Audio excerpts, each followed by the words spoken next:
Artifacts from the set of the Ten Commandments from nearly 100 years ago are now on display in Guadalupe.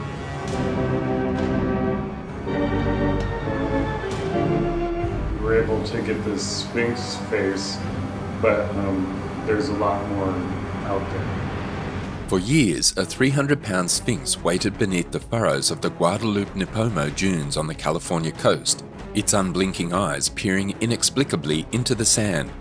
But the story behind this immaculately preserved gem discovered by archaeologists is rather different. What is the backstory and how did archaeologists discover it? Stay with us until the end to know all about this strange discovery. The Guadalupe-Nipomo Dunes span for about 20 miles, so it's amazing that any of its lost riches have been discovered, let alone such a significant prize. The huge region, with its infinite sandy mounds rising and sinking, must be difficult to navigate. Wind continuously blows over the region, moulding the dunes and pushing some of them up to 500 feet high. And the park includes golden shrubbery, freshwater lakes and ocean waves slamming against the beach at its lower parts. Despite its rough terrain, the region has been inhabited for generations. Spanish explorers visited in the 18th century, and Spanish commander Don Gaspar de Portola and his expedition group spent the night on the dunes.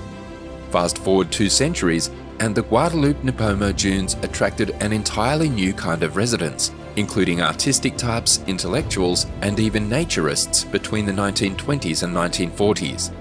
They said that the region emitted a creative spirit that inspired them to establish the Dune Forum magazine. Those who lived among the magnificent and exciting beauty of the dunes were not alone in their love for the coastal areas. In 1948, the oil giant Unocal discovered black gold bursting out from beneath the sand and wanted a piece of the action. Unocal's labour accomplished nothing to conserve the Guadalupe-Nipomo Dunes once the Guadalupe oil field opened for operation. Instead, their drilling caused almost 12 million gallons of petroleum to seep beneath the sand.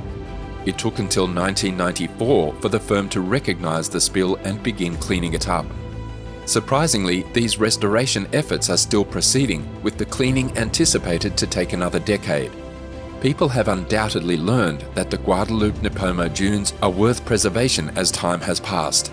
In reality, the first contemporary safeguards for the sandy 18-mile section were put in place in the 1970s. One significant modification prohibited off-highway vehicles, like as ATVs, from traversing the sensitive dunes.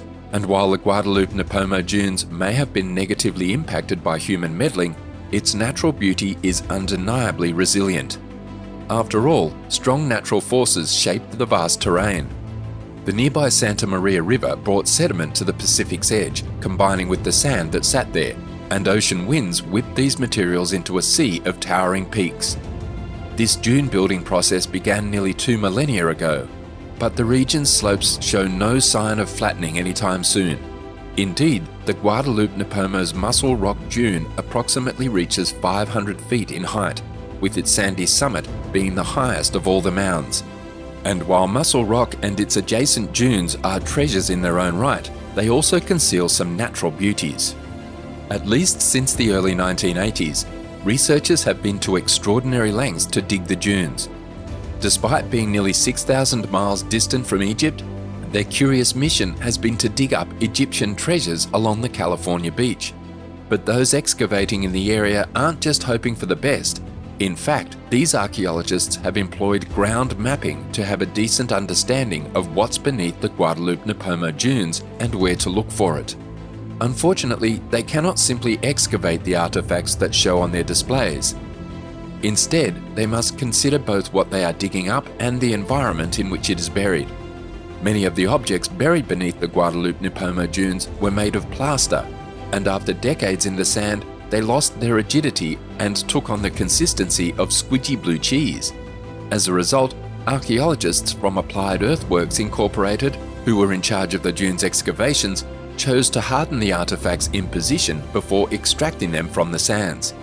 This long and difficult procedure proved difficult for those who wanted to finish the Guadalupe-Nipomo project. Importantly, the Dunes group had to work hard to secure money for any archaeological investigations in the region.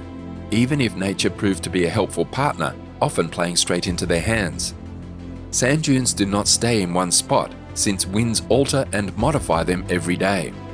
In fact, the Guadalupe-Nipomo mounds migrate a few feet with each passing year.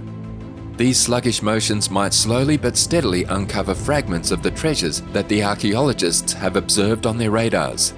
However, these bits are only a small sample of the true treasures hidden underneath.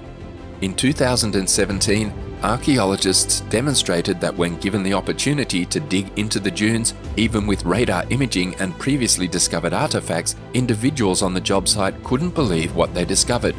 A 300-pound sphinx head was discovered beneath the sand at the Guadalupe-Nipomo Dunes. And the strange treasure was in excellent shape. Indeed, Executive Director of the Dune Centre, JENSEN, couldn't believe the large sphinx head was in such good condition. In a statement, he claimed that the sculpture is unlike anything uncovered on prior digs because the majority of it has been preserved by sand with the original paint still intact. The relic also had extraordinarily vibrant hues. Of course, the Sphinx was far from ancient Egypt, where such a culturally distinctive relic may be expected to be discovered. Still, archaeologists knew they'd uncover something with an Egyptian twist hidden beneath the Guadalupe-Nipomo Dunes, and that's because the site originally served as a movie location for a renowned Prohibition-era film. The Guadalupe-Nipomo Dunes were chosen as the setting for Cecil B. DeMille's blockbuster silent film, The Ten Commandments, in the 1920s. The biblically inspired film includes modern-day sequences of brothers interpreting the sacred scriptures in various ways, as well as portions set in ancient Egypt, and for those scenes set in the Old World, the towering Guadalupe-Nipomo Dunes masqueraded as the Egyptian deserts pretty successfully. DeMille, of course, needed more than simply sand to bring these biblical landscapes to life. A massive set that included 4 huge pharaoh statues and a whopping 21 sphinxes were built near the Pacific coast. It took nearly 1,500 people to create the set for the Ten Commandments, but their hard work was not salvaged once filming completed. Large pieces of the set were buried in the sand, provoking considerable rumour and discussion as to how and why they were so callously abandoned. Some claim that the workers used dynamite to dismantle everything before nature imprisoned it behind the shifting dunes. Another legend is that DeMille was personally responsible for the set's demise. In the 1920s, lower-budget filmmakers would stake out abandoned high-budget artifacts to improve the quality of their films. Some argue that the artistic director didn't want anybody stealing his massive plaster scenery, so he concealed it beneath the sand. Nature, after all, may have dragged the sphinxes, pharaohs, and numerous other props beneath the towering mounds.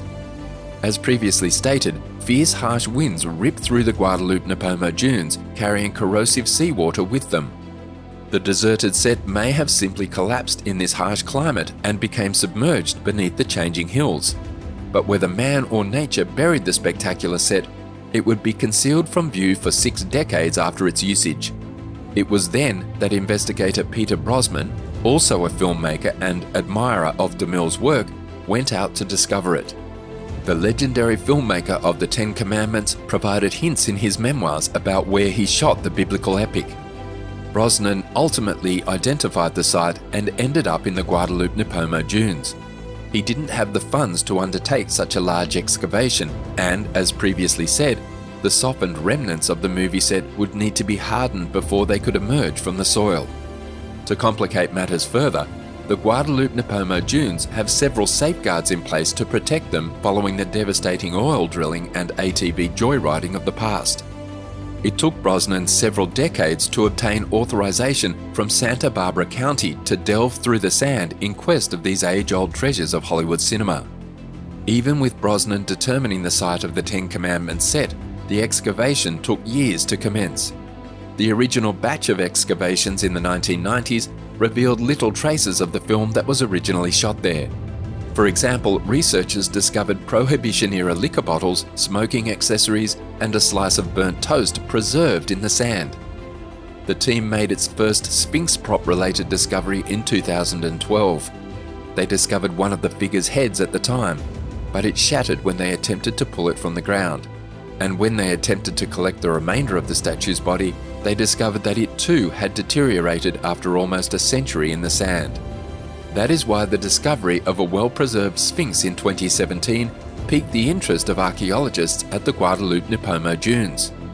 The figure rose from the ground still wearing its original terracotta hue and stood a little more than 10 feet tall.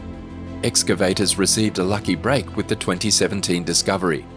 Not only had they discovered the gigantic sphinx in the first place, but it had also been entirely buried by sand, protecting it from the weather and enabling water to seep through. Any touch with dirt, for example, would have caused the entire plaster-based monument to wet and disintegrate like the others.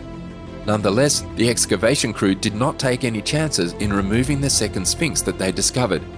Instead, they sprayed it inside with a foam spray which fortified the plaster statue. Despite this, the researchers discovered the sphinx to be in good shape, with many of its intricacies still visible. JENSEN notably mentioned the bright paints that adorned the orange hue statue. Given that the Ten Commandments were recorded in black and white, this aspect was intriguing. These brilliant color strokes served a purpose as they let the features pop out even when projected in shades of grey. And while the sphinx salvaged from beneath the Guadalupe-Nipomo Dunes is not an authentic relic of ancient Egypt, it does have a vital role in history. Let's hear your thoughts in the comments section below.